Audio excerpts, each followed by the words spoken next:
A woman stands beneath a sun so fierce it feels like judgment. The light doesn't just shine, it interrogates. Her robes are woven with threads of gold, each one a tiny, brilliant chain. Real chains, heavy and cold, circle her wrists, her neck, so burdensome that 2 Roman soldiers march beside her, their shoulders bearing the weight she is forced to carry. She does not allow herself a single tear. She refuses to beg. The air is thick with the roar of thousands, voices shouting in a Latin tongue she understands perfectly, but has sworn never to speak. She has been walking for 3 hours. She will walk for 4 more. The spectacle ahead of her is a moving tapestry of conquest. Caged lions from the African deserts, chained warriors still crusted with the blood of their last battle, painted models of cities her allies once called home, now shown consumed by flames. All of it crawls through streets packed with Roman citizens who came for one specific sight, the woman walking behind this parade of power. A deliberate silence waits for her, the quiet reserved for those who will not see the sunset. Look at her once more. The jewels at her throat and ears are not glass. They are deep emeralds and rubies that fracture the Mediterranean light. The silk is still fit for a palace throne. The gold is real. Why adorn a prisoner with a fortune in gems?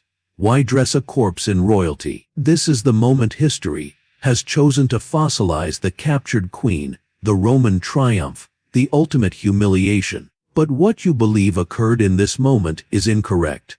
Or, more troubling, it did happen, but for reasons modern minds struggle to accept.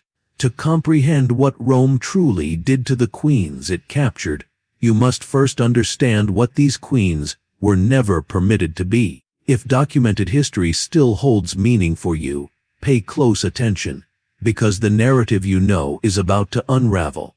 Her feet, hidden beneath the hem of her splendid robes, are raw and bleeding. She does not glance down. The year is 272 CE. She is Zenobia, Queen of Palmyra. While Rome was devouring itself in a series of brutal civil wars, she carved an empire from the sands, stretching from the fertile Nile to the mountains of Anatolia. Legions could not stop her, because those legions were too busy slaughtering each other for a crumbling throne. But civil wars eventually conclude. When Emperor Aurelian finally secured his power and turned his gaze east, her formidable forces crumbled. She fled toward Persia with the shattered remnants of her army and her son. They captured her at the Euphrates River. She offered no final, dramatic resistance. There was simply nowhere left to run. The Roman tradition was clear and ancient. Captured enemies of significance were paraded through the capital in a triumph, a public ritual of victory. Defeated kings were displayed in chains, then escorted to the Tullianum, the dank, stone prison carved into the Capitoline Hill, where Rome's most dangerous foes were quietly strangled or left to starve. This had been the fate of enemies for 500 years. Zenobia would walk through Rome in golden chains. Then, she would die. That is the simple story, except for a single, glittering contradiction. The Historia Augusta, a collection of imperial biographies written decades after her capture, insists she was adorned with such magnificent jewelry that it seemed to catch and hold the very sunlight. Why waste such an extravagant display on a person mere hours from death? Every surviving ancient account also emphasizes one specific, consistent detail. She maintained a remarkable, unbroken composure throughout the entire ordeal. Why does every witness stress her dignity? What were they truly watching for? Here lies the first fracture in the narrative. Aurelian captured Zenobia in 272 CE. He did not parade her through Rome until 274 CE, 2 full years. Standard Roman practice was immediate display, swift transition from cage to spectacle to grave. Vercingetorix, the Gallic chieftain, walked in Caesar's triumph within months of his surrender. Jugurtha, the Numidian king, was paraded the same year he was betrayed. What possible reason could justify a 2-year delay? Most historical accounts end right here. They tell you she walked in chains. They tell you the crowds jeered. They label it a humiliation. They do not tell you what Roman humiliation actually engineered, or why it demanded 24 months of meticulous preparation. Most people stop listening at this point. That is precisely why history's lie persists. Subscribe to Curious Historians now, if you haven't already. What follows is the brutal, architectural truth of imperial power. The golden chains were not merely symbolic. They were functional, key component in a legal and psychological apparatus. Here is what Roman law, the Us Gentium or Law of Nations, decreed about war captives. Military defeat legally transformed free people into property. Once a city fell or an army surrendered, its inhabitants became spoila, spoils of war, to be enslaved. A defeated queen held no more legal standing than a defeated foot soldier. In fact, she held less.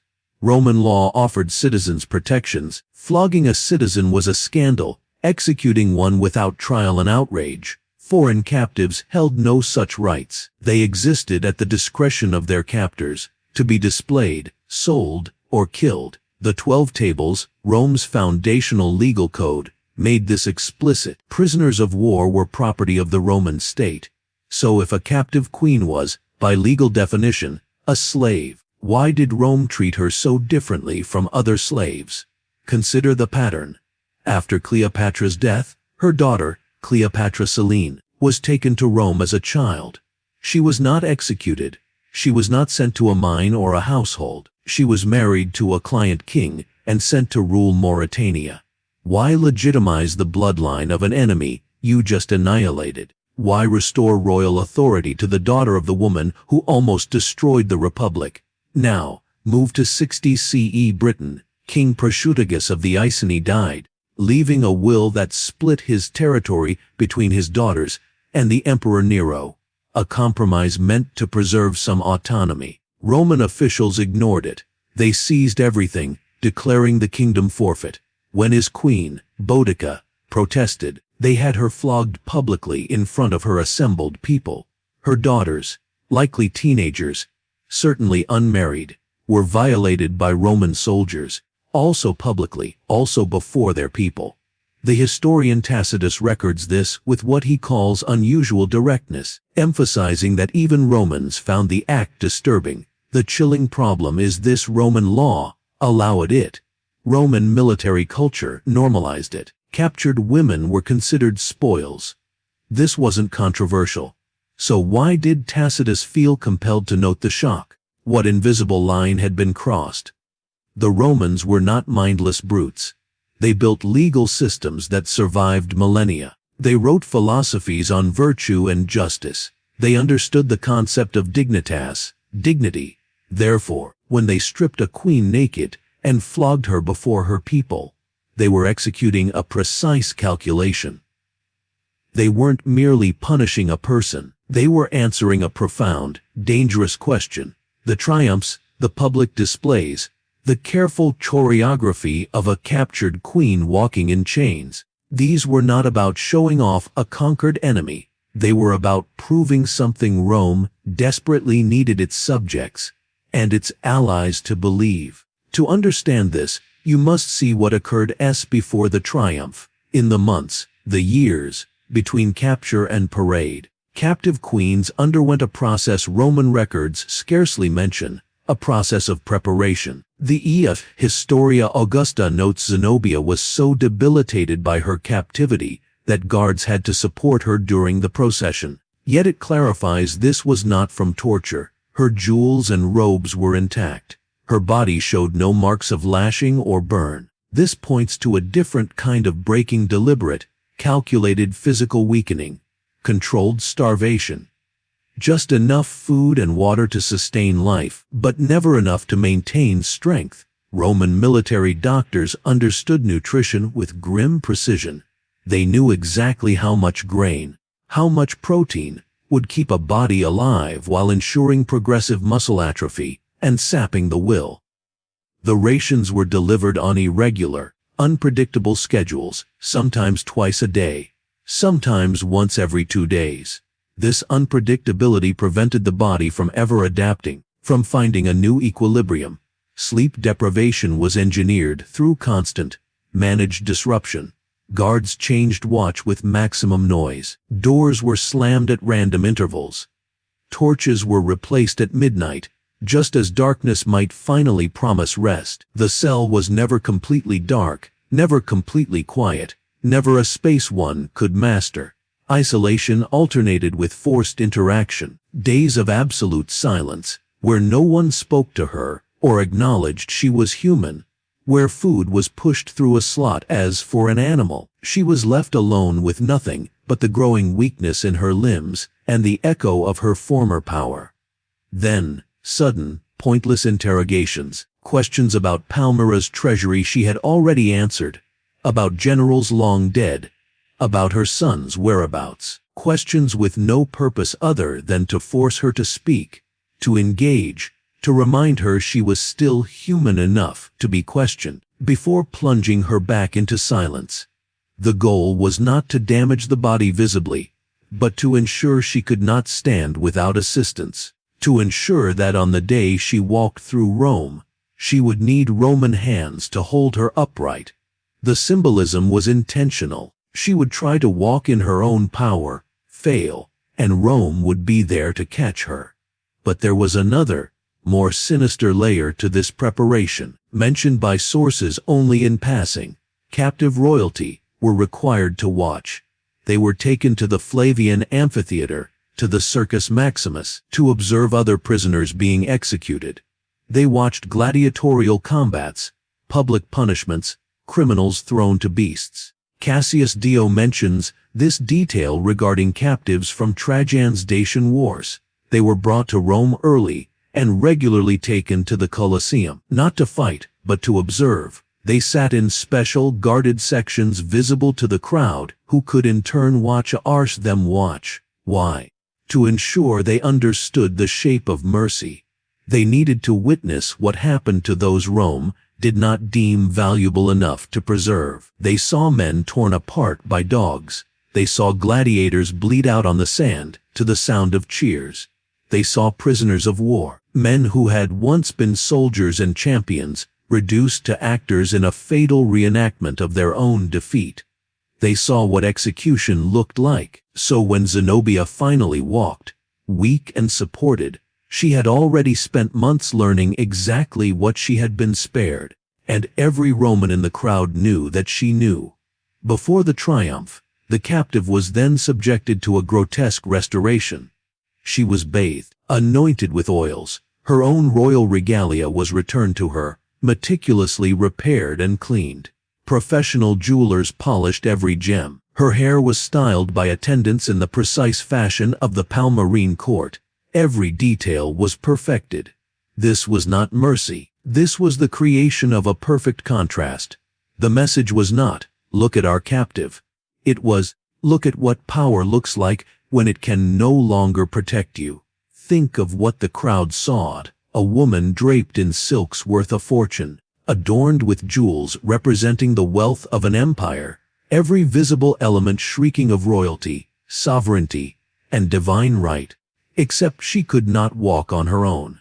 A queen who once commanded armies, signed treaties with Persia, administered justice, minted coins with her own face beside an emperor's, claiming equality with Rome itself, now needing the support of common soldiers to take each step. Her robes were royal, her jewels were real, her hair was perfect, but she was broken. That contrast was the entire purpose. That was what the 2 years of preparation purchased at, a living monument, who looked like incarnate power, but moved like a shattered vessel. Roman triumphs were psychological warfare. But the primary target was not the defeated queen. The message was for her people watching from the crowd, for allied kingdoms sending observers, for future rebels in distant provinces.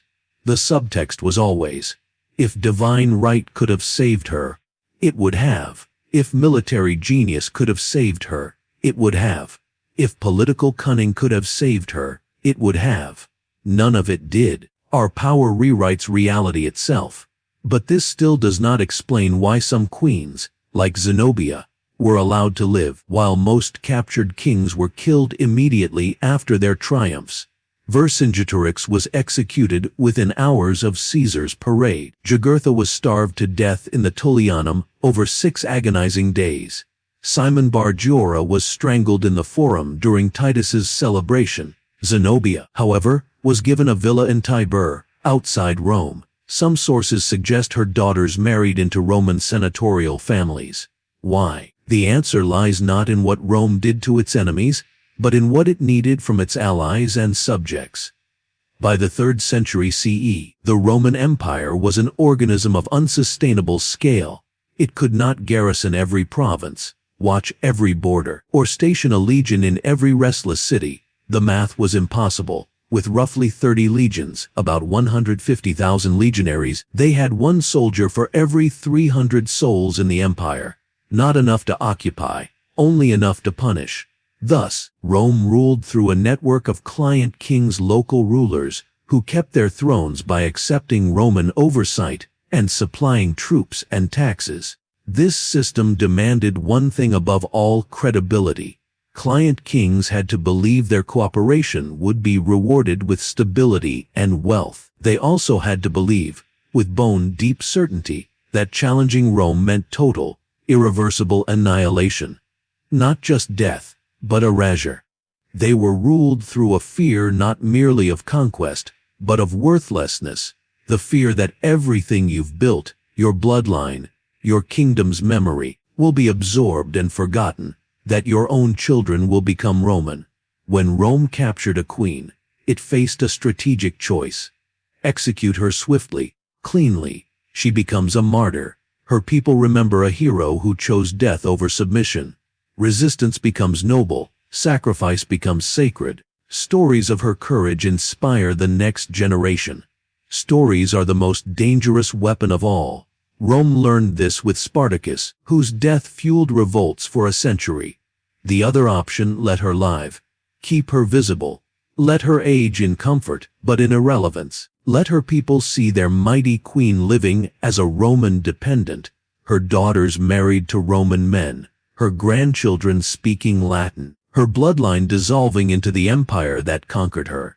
Let them watch supreme power fade into polite obscurity. Execution creates legends. Survival creates quiet, corrosive questions. Zenobia likely spent her final years in that Tibur villa. The ancient sources are silent on her daily life, whether she wrote, received visitors, or gazed east toward Palmyra. We do not know if her daughters visited, or if she wished them to. Consider the weight of that survival. Waking each day in a Roman house, eating Roman food, speaking Latin, because no one remembers your native tongue. Watching your daughters with the sons of the families that orchestrated your downfall. Watching your grandchildren grow up as Romans, with Roman ambitions and Roman prejudices, not tortured, not imprisoned, not executed, merely made irrelevant. Execution provides a definitive, heroic end. The queen becomes a legend, her story a rallying cry. But survival forces people to ask, was the resistance worth it? And if the answer might be no, why would anyone ever dare resist again? Re-examine Boudica's story now, the flogging, the violation of her daughters. Rome did not commit these acts merely to break her spirit. They did it to provoke her. They wanted the rebellion, because they had learned that slow, grinding oppression bred persistent, guerrilla resistance. But a provoked, total, and then utterly crushed rebellion could pacify a region for generations. Boudica's revolt ended with perhaps 80,000 Britons dead in a single, anonymous field. Her vast army was annihilated through Roman discipline. Tacitus claims she took poison to avoid capture. Her defeat was so absolute, so horrifically complete, that Britain remained subdued for 3 generations. A living Boudica would have been a perpetual symbol, a nucleus for discontent. A dead Boudica, crushed after a catastrophic loss, became a warning etched in blood. The Romans understood a cruel truth we often pretend to have forgotten. The most devastating thing you can do to a queen is not to kill her. It is to let her live long enough to witness everything she built, everything she was, become meaningless. If these stories are forgotten, we do not evolve, we merely repeat the same cycles of power and breaking. Curious Historians exists because someone must refuse to forget. Subscribe if that refusal matters to you. But the story does not conclude with their deaths. It echoes in what Rome accomplished afterward. 3 generations after Boudica, the Roman historian Cassius Dio writes of British queens with a palpable undercurrent of anxiety. He describes Queen Cartimandua of the Brigantes, a Roman ally, emphasizing her political marriages, her diplomatic deftness, her skill at negotiation. He never mentions military prowess. He never suggests she ruled through strength. Why? Because Rome had successfully redefined queenship in Britain. Queens could be diplomats, mediators, marriage brokers, never military threats. After Zenobia, no queen in the eastern provinces challenged Rome for 2 centuries.